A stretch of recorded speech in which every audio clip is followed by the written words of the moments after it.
Eye and Mind. L'Œil l'Esprit. Maurice Merleau-Ponty's Eye and Mind, published posthumously in 1961, is a luminous culmination of his reflections on perception, art, and the embodied character of human knowledge. In this short but profound essay, Merleau-Ponty turns his phenomenological lens toward the nature of visual experience, arguing that seeing is not a passive reception, but an active creative process. This text crystallizes his later thought, where he pushes beyond the limits of traditional epistemology to show that our relation to the world is always mediated by the body and by perception. In Eye and Mind, Merleau-Ponty begins by asserting that vision is not simply a matter of receiving light through the eyes. It is a form of dialogue. The eye, he argues, is not a detached observer, but is always immersed in the world.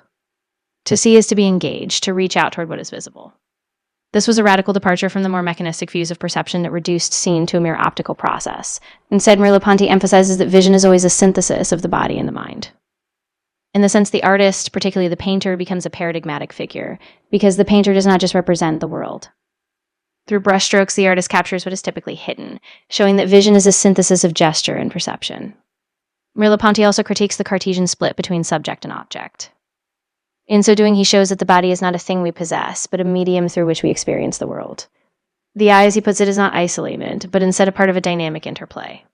By reintegrating vision with the body, Merleau-Ponty reminds us that seeing is never neutral. It is always laden with preconceptions, habits, and expectations. Thus, Eye and Mind becomes a meditation not only on vision, but on how we live through our bodies, and how in art this embodied vision can open us to the world's depth. The influence of Eye and Mind is profound. It became a cornerstone of Merleau-Ponty's later philosophy and was instrumental in shaping the trajectory of phenomenology.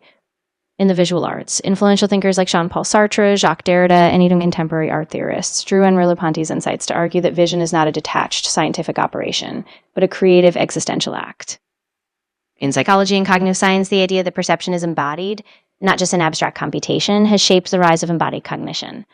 Thus, Merleau-Ponty's insistence that we must see with our whole being, not just with our eyes, echoes in every exploration of how humans perceive, interpret, and create. In sum, Eye and Mind is a clarion call to recognize that our knowledge is rooted in embodied vision, a vision that not only sees, but also feels, gestures, and reaches out to the world.